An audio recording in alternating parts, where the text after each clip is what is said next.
Сәлем, құрметті киношоу кез арнасының тұрақты көрермендері. Бүгінгі шығарылымды жіберіп алсаңыз, кино әлемінен бір жылға артта қалдым деп есептей беріңіз. Себебі дәл қазір Лас-Вегаста CinemaCon 2026 көрмесі аяқталды. Бүгінгі шығарылымда Роберт Дауни кішінің Доктор Дум ретіндегі алғашқы трейлері неге жұртты шок қылды? Том Холландтың Өлмекші адам 4 фильмі Қазақстанда неге кешігіп шығады? Кристофер Ноланның Одиссеясы мен Джейми Дорнанның жаңа Арагорны және Стейтемнің аралары мен соғысы мен Call of Duty фильмінің ресми премьерасы. Бүгін біз Лас-Вегастағы ең шулы көрменің бүкіл қаймағын сіздер үшін жинап әкелдік. Бірақ бастамас бұрын маңызды ескерту: CinemaConнан келіп жатқан ең шұғыл инсайттар мен жабық трейлерді біз жедел телеграм арнамызда жариялап жатырмыз. Сілтеме сипаттамада және пікірлерде бекітулі тұр.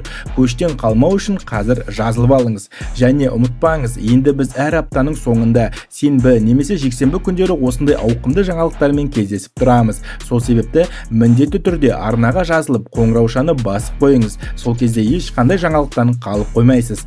Дайын болсаңыздар, шайыңызды құйып алып, жайғасыңыз. Кино әлемінің ең ыстық апталығын бастаймыз.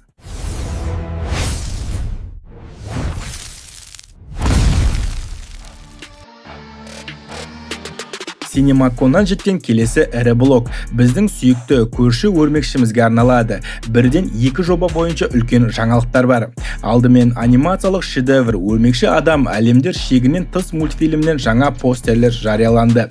Постерлерде Майлз Моралес пен оның командасының мультиғаламның ең қауіпті нүктесінде тұрғанын көруге болады. Визуалды стиль бұрынғыдан да күрделенген, ал түстер палитрасы трилогияның финалдық бөлімі өте эмоционалды болатын меңзейді. Және де зұлым Кингпин қайтып оралады делінді. Жабық залдың артында ұсынылған тизерден не білдік?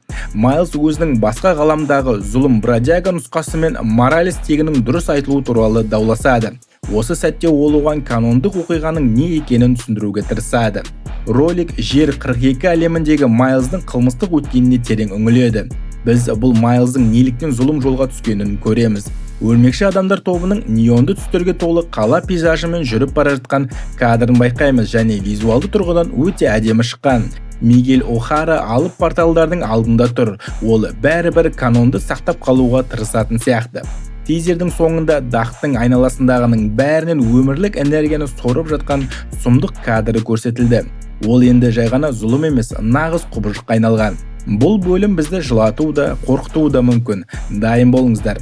Ендігі басты назар лайв экшн форматындағы Өлмекші адам 4 жаңа күн фильмінде. Студия фильмнің ресми постерлерін көрсетті. Онда Питер Паркердің жаңа қолдан тігілген классикалық костюмын анық көруге болады. Бұл біз күткен көше деңгейіндегі батырдың қайта туылуы. Бірақ достар, біз үшін жайсыз хабар бар. Өкінішке орай Том Холландтың қатысуымен өтетін бұл фильмнің Қазақстандағы көрсетілімі 6 тамызға шегерілді. Әлемдік премьера шілденің соңына жоспарланғанымен, біздің елдегі көрермендерге тағы бірнеше апта күтуге тура келеді. Бұл бір апта бойы спойлерлерден қалай қашатынымызды ойлаудың өзі қиын. CinemaCon қонақтарына фильмнен шағын бірақ өте қызықты үзінді көрсетілді және бұл үзінді біздің жүрегімізді ауыртты десек те болады. Кадрда біз Питердің ең жақын досы болған Нед кейіпкерін көреміз. Бірақ Жол-жоқ фильміндегі Доктор Стрэндждің сиқырынан кейін Нед Питерді мүлдем ұмытып қалған естеріңізде шығар. Сонымен үзіндіде Нед өрмекші адамның кім екенін анықтауға тырысып, өз бетінше тергеу жүргізіп жатыр. Ең қызығы, Нед өрмекші адам деп мистер Харрингтон мен Флэш Томпсоннан күдіктенеді. Нед Флэштің батыр болуы мүмкін деп есептейді. Бұл бір жағынан күлкілі болса, екінші жағынан Питердің өз достары үшін бейтаныс адамға айналғаны өте қайғылы. Недтің бұл тергеуі Питерді қиын жағдайға қалдыратыны анық. Ол досының қауіпсіздігі үшін өзін жария ете ме, әлде көлеңкеде қала бере ме, оны тек фильм шыққанда білетін боламыз. Енді жүрегі нашар жандар дайын болыңыздар. Өйткені біз Астрал әлеміне ораламыз. CinemaConда Астрал 6 фильмінің алғашқы ресми постері жарияланып, ізінше желіге алғашқы трейлері шықты. Трейлерде біз ескі таныстарды ғана емес, бұрын соңды көрмеген жаңа жын перілерді көреміз. Бұл жолғы сюжет тіпті Джеймс Ванның алғашқы бөлімдеріне жақын, психологиялық қысым мен күтпеген скримерлерге толы болмақ. Егер сіз үрейлі фильмдердің фанаты болсаңыз, бұл сіздің жылыңыз. Ал енді ең қызықты жаңалық, CinemaConның жабық есігінің артында Обитель зла фильмінің жаңа бөлімінің тизер трейлері көрсетілді. Өкінішке орай ол әлі желіге шыққан жоқ, бірақ бізде оның толық сипаттамасы бар. Оны тыңдағанның өзінде денеңіз түршігеді. Тизерде не көрсетілді? Тизер қысқы суық түнде ескі қараусыз қалған үйге кіріп бара жатқан басты кейіпкердің кадрынан басталады. Бүкіл тизер бойы оның қызына жазған дауысты хабарламасы фон ретінде естіліп тұрады. Басты кейіпкер өзінің біреуден немесе бірдеңеден қашып жүрген айтады. Кадрларда оның ескі үйлерді, кәріз жүйелерін зерттеп, бос көшелермен жүгіріп бара жатқаны көрсетілген. Сценалар көп емес, бірақ өте әсерлі. Кәріз жүйелеріндегі ісінген, жалаңаш құбыжық және есіктің артына шыға келген адам қолдары көрерменді сескендіріп тастады. Зак Крейгер өзінің Варвар фильмдегідей белгісіздік пен жабық кеңістік қорқынышын шебер пайдаланған. Ең эмоционалды сәт басты кейіпкер қала көшесімен жанұшырап қашып келе жатқанда зомбилер жай ғана жерден емес үйлердің шатырынан, яғни крышалардан оның үстіне секіреді. Бұл жолы зомбилер өте агрессивті әрі жылдам. Бұл көрініс бізге жаңа фильмнің экшн мен хоррорды керемет үйлестіретінін аңғартады. Режиссерлер бұл жолы ойынның түпнұсқасына барынша жақын болуға тырысқан сияқты.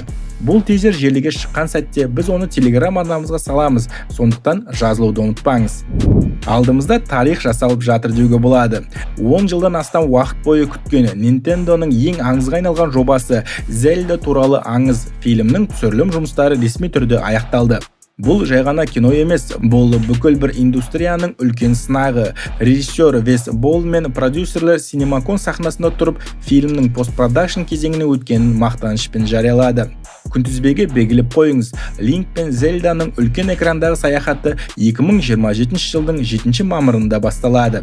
Студия бұл фильмге аватар деңгейіндегі масштаб пен визуалды сапа береміз деп уәде беріп отыр. Вес Болдың айтуынша, біз Хайрул әлемін дәл ойындағыдай, бірақ бұрын соңды көрмеген реализммен көретін боламыз. Бұл 2027 жылдың ең басты блокбастері болуға үміткер. Ал егер сіз Zelda тым ертегі сияқты десеңіз, Sony сізге нағыз тозақты дайындап қойды. CinemaConдағы ең шулы жаңалықтардың бірі Bloodborne ойынның желісі мен анимациялық фильмнің анонсы болды. Және бұл жерде ең маңызды деталь бар. Фильм R рейтингімен, яғни ересектерге арналған рейтингпен шығады. Ярнымның қараңғы көшелері, аяусыз құбыжықтар мен қанды шайқастар ешқандай цензурасыз көрсетілмек. Жанкүйерлер жылдар бойы Sony'ден ойынның жалғасын немесе ремастерін сұрап келген еді.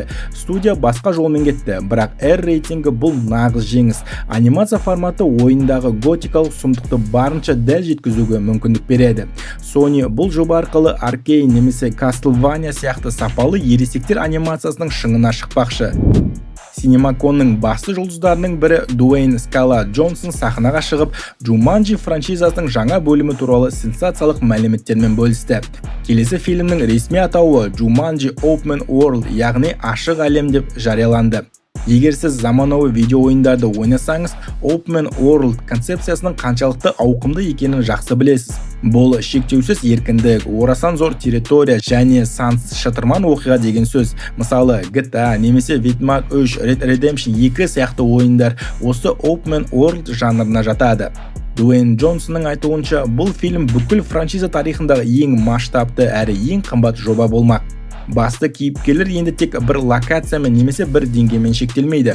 Олар Jumanji әлемінің ең алыс нүктелеріне саяхат жасап, ойынның ең күрделі алгоритмдерімен бетпе-бет келеді.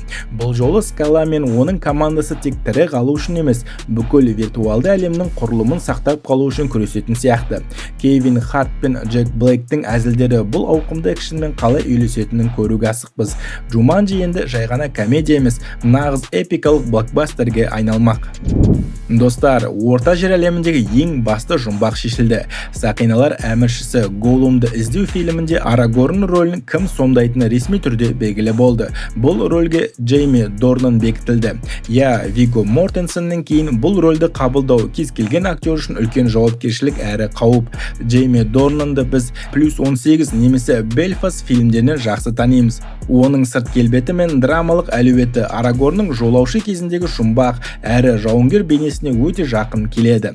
Бұл таңдау интернетте үлкен пікірталас тудыратыны анық, бірақ режиссер Энди Серкис Дорнанның кастингте бәрін таңғалдырғанын айтады. Біз экраннан жас, күш қуаты тасып тұрған, бірақ тағдырдың тауқыметін тартқан Арагорнды көретін боламыз. Сіз қалай ойлайсыз? Дорнан аңызға айналған Вигоның орнын баса ала ма? Пікірге жазып кетіңіз, міндетті түрде оқимын. Бірақ қуанышты хабар мұнымен бітпейді. Егер Арагорн жаңарған болса, кейбір ескі таныстар өз орындарына оралады.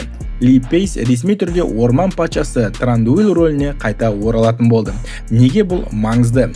Хоббит трилогиясында Ли Пейстің Трандуилі ең жарқын әрі харизмасы бар кейіпкерлердің бірі болды. Жанкүйерлер оның суық жүзін, асқақ мінезін және мінсіз соғыс өнерін сағынғаны анық. Голлумды іздеу фильмінде эльфтердің қатысуы сюжеттік тұрғыдан өте қисынды, себебі Голлум бір кездері эльфтердің тұтқынында болған. Трандуилдің оралуы бұл фильмнің Питер Джексон қалаған атмосфераға барынша жақын болатынын кепілі. Ескі гвардия мен жаңа есімдердің қосылуы бұл жобаны 2026-2027 жылдардың ең басты кино оқиғасына айналдырары сөзсіз. Және де еске сала кетейін, бұл фильмде Гэндальф пен Фродо да өз рөлдерін сомдайды. Вестерос жанкүйерлері сүйінші. Көптен бері қауесет болып келген жоба ақыры ресми мәртебе алды. Синемакон сахнасында Warner Bros пен HBO өкілдері Эйгонның жаулап алуы фильмнің ресми түрде өндіріске шыққанын жариялады. Бұл жолы бізді сериал емес, үлкен экрандағы нағыз эпикалық блокбастер күтіп тұр. Бұл не туралы болмақ? Фильм бізді тақтар ойындағы оқиғалардан 300 жыл бұрынғы кезеңге алып барады. Сюжеттің ортасында аңызға айналған Эйгон бірінші Таргариен. Оның әйелдері әрі қарындастары Весения мен Рейнис болады. Олар өздерінің 3 алып айдаһарымен бірге бытырап жатқан 7 патшалықты бір тудың астына біріктіріп, темір тақтың негізін қалайды. Сценарийді жазуға Бэтмен 2 фильмнің авторы Мэтсон Томлин кірісті. Продюсерлер бұл фильмнің масштабы сақиналар әміршісінен кем түспейтінін айтады. Біз экранын аңызға айналған Балерион, қара үрейді, яғни Вестерос тарихындағы ең үлкен айдаһарды бүкіл айбынымен көретін боламыз. Бұл фильм Вестерос әлемінің кинотеатрларға жасаған алғашқы үлкен қадамы. Егер сериалдарда біз саяси интригаларды көрсек, бұл фильмде нағыз аспан астындағы соғыстың куәсі боламыз. Тарих қалай басталғанын көруге дайынсыздар ма? Синемакон 2026-ның нағыз патшасы Кристофер Нолан болды. Ол өзінің ең ауқымды әрі ең қымбат жобасы Одиссея фильмінің алғашқы кадрларын көрсетіп, көрерменді есеңгіретіп тастады. Нолан бұл жолы тек тарихты емес, кино технологиясында өзгертпекші. Нолан сахнада тұрып Мэтт Деймон, Энн Хэтэуэй және Том Холландты Одиссеяның жүрегі деп атады. Режиссердің айтуынша, бұл фильм тек соғыс пен саяхат туралы емес, бұл үйге, отбасына оралу жолындағы арпалыс. Нолан түсірілім процесін нағыз қорқынышты түс, бірақ жақсы мағынады деп сипаттады. Бұл дегеніміз кадрдағы нағыз кемелер, нағыз дауылдар және Нолан стиліндегі ешқандай жасыл экрансыз жасалған күрделі трюктер. Фильм толықтай IMAX камераларымен түсірілген тарихтағы алғашқы туынды болмақ. Тағы бір маңызды ақпарат. Шарлиз Терон ресми түрде жобаға қосылды. Ол Одиссейді өз аралында тұтқында ұстайтын құдіретті құдай әйел Цирцеяның кейбір деректерде Калипсо рөлін сомдайды. Оның экрандағы бейнесі Одиссей үшін ең үлкен сынақтардың бірі болмақ. Жабық көрмеде фильмнің 5 минуттық эксклюзивті үзіндісі көрсетілді және оның ортасында аңызға айналған Троя тұлпары сахнасы болды.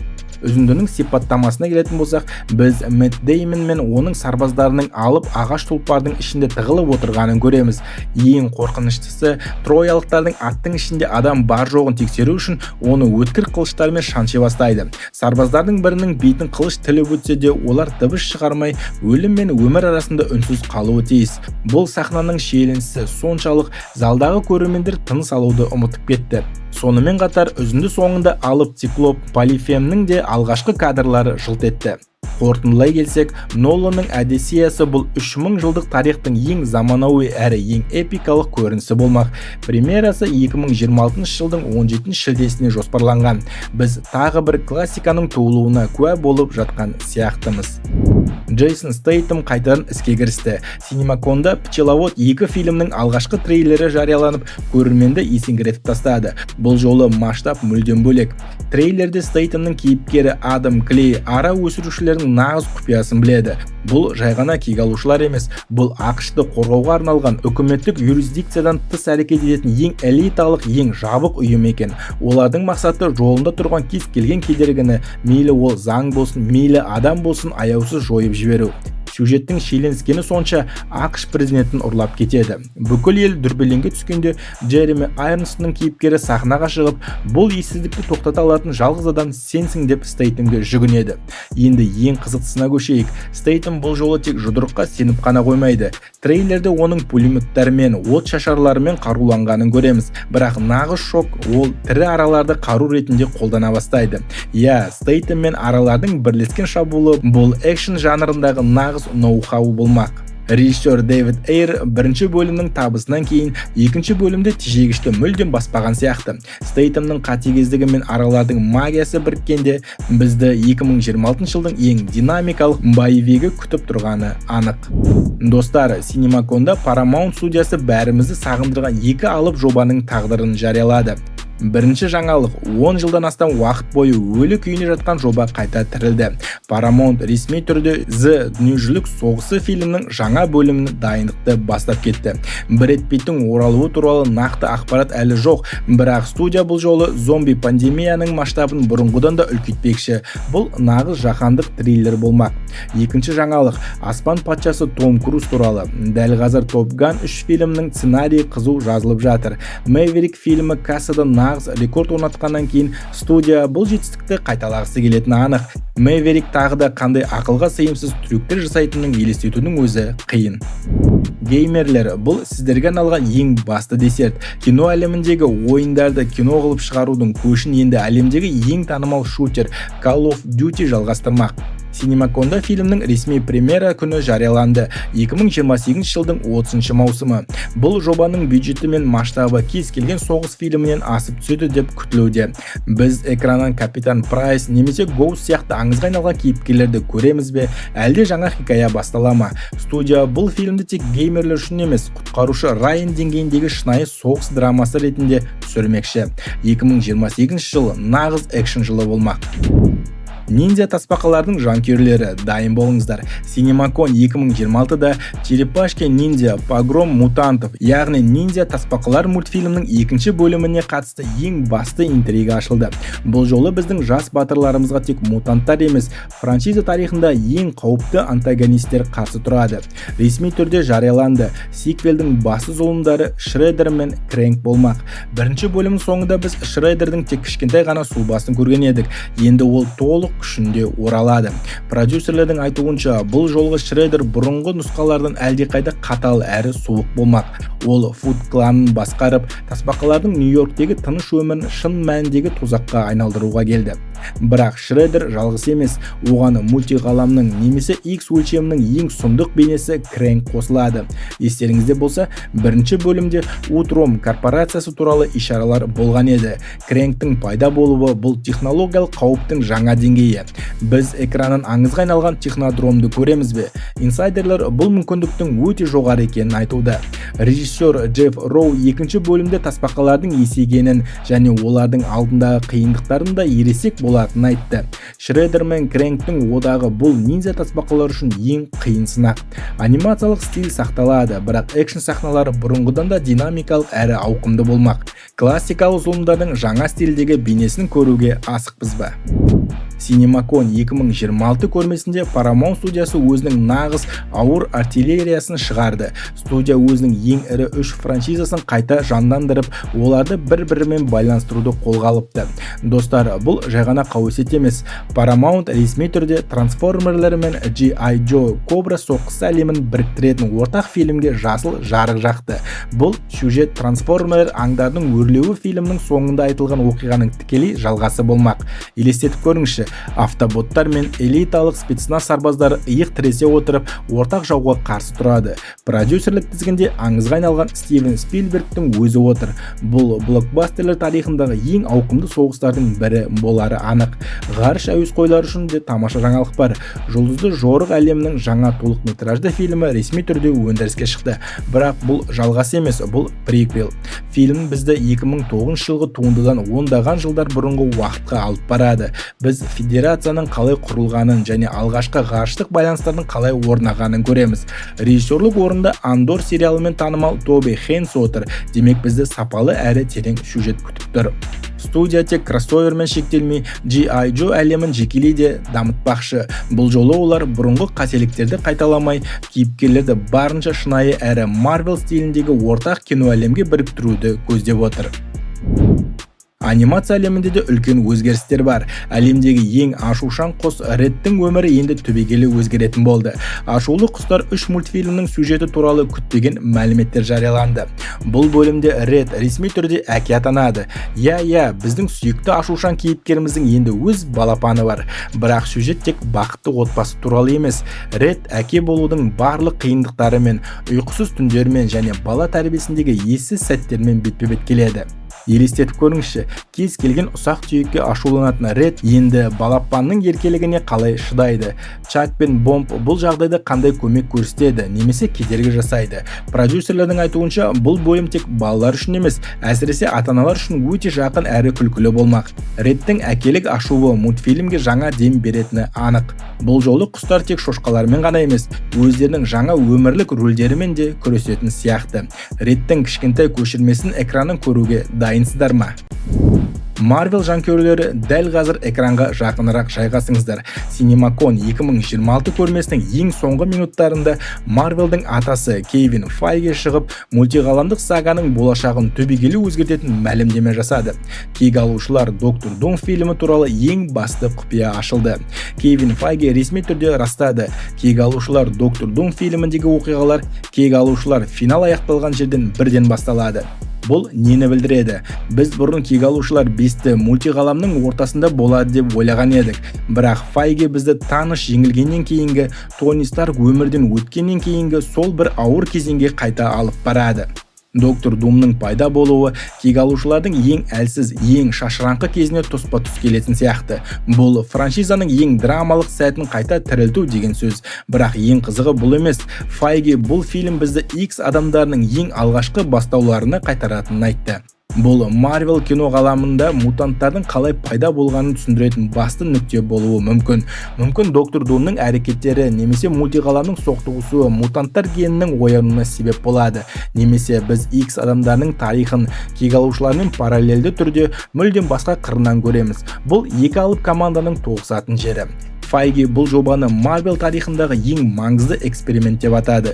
Кек алушылардың ескі жаралары мен мутанттардың жаңа тарихы біріккенде бізді финалдан да ауқымдырақ дүние күтіп тұрғаны анық. Роберт Дауни кіші сомдайтын Доктор Дум бұл екі әлемнің арасындағы басты кілт болмақ. Достар, CinemaCon 2026-ның нағыз бомбасына кезек келді. Біз бұл туралы айтқан болатынбыз, бірақ жабық көрсетілімдегі трейлердің нақты детальдары біздің барлық болжамдарымыздан асып түсті. Тіпті үзіндіні көрген залдағы көрермендер оны екінші рет қосуды талап еткен. Сонымен кек алушылар Доктор Дум бізге не дайындап отыр? Трейлер X адамдарының мектебінен басталады. Біз терезе алдында тұрған профессор X-ті көреміз. Ол аспандағы орасан зор энергияның жарылуын, яғни вторженияны бақылап тұр. Оның бірдеңе келе жатыр, біз оны тоқтата алмайтын сияқтымыз деген сөздері бүкіл мультиғаламның тағдыры қыл үстінде екенін аңғартады. Және ең күткен сәт, экранда маскасыз Доктор Дум пайда болады. Роберт Дауни кішінің дауысы біз білетін Тони Старктың дауысына мүлдем ұқсамайды. Ол салқын, өктем және нағыз латвериялық акцентпен сөйлейді. Оның бұл күн аяқталғанға дейін бізге ойға сыйымсыз шешім қабылдауға тура келеді деген сөзі трейлердің ең қауіпті сәті болды. Трейлерде біз алғаш рет фантастикалық төрттің жаңа кек алушылармен кездескенін көреміз. Ортада Тор, ол Думды біз бұрын сонды кездестірмеген ең үлкен қауіп деп атап, барлық қаһармандарды бірігуге шақырады. Бұл жолы тек жер бетіндегілер емес, Атлантида патшасы Немір да іске кіріседі. Трейлерде Немірдің мұхитты Мұса пайғамбар сияқты екіге қақ жарып жатқан эпикалық кадры бар. Мультиғаламның соқтығысуы батырлар арасындағы түсініспеушілікке де әкелетін сияқты. Трейлерде біз Шанчи мен Гамбиттің нағыз жекпе-жегін көреміз. Сонымен қатар Мистиктің Елена Беловаға айналып, нағыз Еленамен төбелесіп жатқан сахнасы көрсетілді. Экшн мен интриганың шегі жоқ. Трейлердің ең шок сахналарының бірі Тор өзінің громобойымен Думға шабуыл жасайды, бірақ Виктор фон Дум оны бір ғана қолдың қимылымен тоқтата салады. Бұл доктор Думның күші құдайлардың күшінен де жоғары екенін көрсететін сәт. Ал трейлердің ең соңында Тор мүлдем күтпеген адамды көреді. Ол ұзын шашты, сақалды және мұңды Стив Роджерс. Тор оның тірі екеніне сенбей тұрғанда Капитан Америка қолын созады және Тордың алдындағы Мьёльнир ұшып шығып тікелей Стивтің қолына қонады. Аңызға айналған дуэт қайта оралды. Трейлер соңында Джонни Штормның көзіне жас алып, біреуді құшақтап тұрған кадры бізді алда өте ауыр өлімдер мен трагедиялар күтіп тұрғанын білдіреді. Marvel бұл жолы финалдан да ауқымдырақ, қараңғырақ әрі эмоционалды дүние дайындаған сияқты. Синемакон жаңалықтарымен қатар желіде Marvel әлемінің болашағын түбегейлі өзгертетін тағы бір инсайдерлік жарылыс болды. Танымал инсайдер Алекс Перес келесі саганың бағытын айқындайтын бірнеше маңызды деректермен бөлісті. Бұл ақпараттар бізге алдағы 5-10 жылда экраннан не көретінімізді анық көрсетеді. Ең басты жаңалық Қара Пантера 3 фильміне қатысты. Инсайдердің айтуынша, бұл фильм келесі үлкен мутанттар сагасының немесе 7-ші фазаның шымылдығын ашатын алғашқы туынды болуы әбден мүмкін. Не күтеміз? Бұл жолы басты назар Ваканданың бай мифологиясына аударылмақ. Біз Ваканда құдайлары мен осы құпия мекеннің тылсым күштер туралы тереңірек білетін боламыз. Бұл жай ғана технологиялық мемлекет емес, нағыз сиқыр мен ежелгі күштердің орталығы ретінде көрсетіледі. Жас кек алушылар командасына қатысты да қызықты деталь бар. Сұңқар көз сериалынан таныс Мечник бұл жас батырлардың ресми спонсоры болуы мүмкін. Оның байлығы мен ақсүйектік мәртебесі жас командаға Stark Industries сияқты қолдау көрсетпек. Сонымен қатар біздің сүйікті Мисс Марвел жақын арада Vision Quest сериалында бой көрсетеді. Камала жаңа буынның басы тұлғасына айналып келеді. Көше деңгейіндегі батырлар, сорвиголова, карате және басқа да қорғаушылар енді тек сериалмен шектелмейді. Алекс Перездің айтуынша, олар Марвелдің толық метражды фильмдерінде жиі пайда бола бастайды. Бұл дегеніміз кек алушылар мен қорғаушылардың ортақ миссияларын көру мүмкіндігі туды деген сөз. Сорвиголова қайта туылу сериалына келсек, Кингпиннің мэр болуы бұл тек бастамасы ғана. 2-ші маусымның соңы оның аркасының финалы болмайды. Кингпиннің мақсаты жай ғана билік емес, ол бүкіл Нью-Йоркты, тіпті одан да ауқымды аймақты өз бақылауына алатын ғаламдық жоспардың бір бөлігі. Уилсон Фиск Марвел әлемдегі ең қауіпті саяси фигураға айналмақ. Ал Доктор Стрэнджге келсек, ол Марвел тарихындағы ешбір кейіпкер болмаған өте қиын жағдайға тап болады. Мультиғаламдағы ессіздіктен кейін ол өз қателіктерін түзеуге тырысады. Алекс Перес бұл хикаяны нағыз күнәдан арылу тарихы деп атады. Стрэндж өзін құрбан ете отырып, мультиғаламды сақтап қалудың жолын іздейтін болады. Оның Клеямен бірге қараңғы өлшемдегі саяхаты бізді таңғалдыратыны анық. Марвел әр кейіпкердің тағдырын жіпке тізгендей етіп реттеп жатыр. Қай инсайт сізді көбірек қуантты? Кингпиннің билігі ме, әлде Қара Пантераның мифологиясы ма? Пікірге жазуды ұмытпаңыз, бірге талдайтын боламыз. Міне достар, Синемакон 2026 бізге осындай орасан зор сыйлықтар дайындапты. Біз бүгін Кристофер Ноланның IMAX революциясынан бастап, Стейтемнің араларына дейін, Зельданың аяқталуынан бастап, Марвелдің ессіз инсайттарына дейінгі ең маңызды дүниелерді талқыладық. Бұл апта кино тарихындағы ең шулы апталардың бірі болып қалары анық. Бірақ есіңізде болсын, кино әлеміндегі жаңалықтар секунд сайын өзгеріп жатыр. Сондықтан осы жаңалықтарды YouTube-қа шыққанша күтпей, өте жылдам әрі ең бірінші болып білгіңіз келсе, біздің Telegram арнамызға міндетті түрде жазылыңыз. Ол жерде біз инсайттарды, шұғыл кадрларды YouTube-тан әлдеқайда тезірек жариялап отырамыз. Сілтеме сипаттамада және пікірлер бөлімінде бекітулі тұр. Жаңалықтардан қалып қоймаңыз. Ал сіз бүгінгі жаңалықтардың қайсысына көбірек қызықтыңыз? Джейми Дорнан Арагон рөлін алып шыға ма? Әлде Доктор Думның Торды бір қолмен тоқтатқаны сізді де шок қылды ма? Пікірлеріңізді төменде қалдырыңыздар. Біз әр қайсысын оқып жауап беруге тырысамыз. Киношоу кезі арнасымен бірге болғандарыңызға рахмет. Лайк басып, қоңыраушаны қосуды ұмытпаңыздар. Сонда келесі аптаның жаңалықтарын жіберіп алмайсыз. Келесі жаңалықтар айдарында, келесі демалысқа дейін. Сіздермен болған киношоу кезі келесі кездескенше.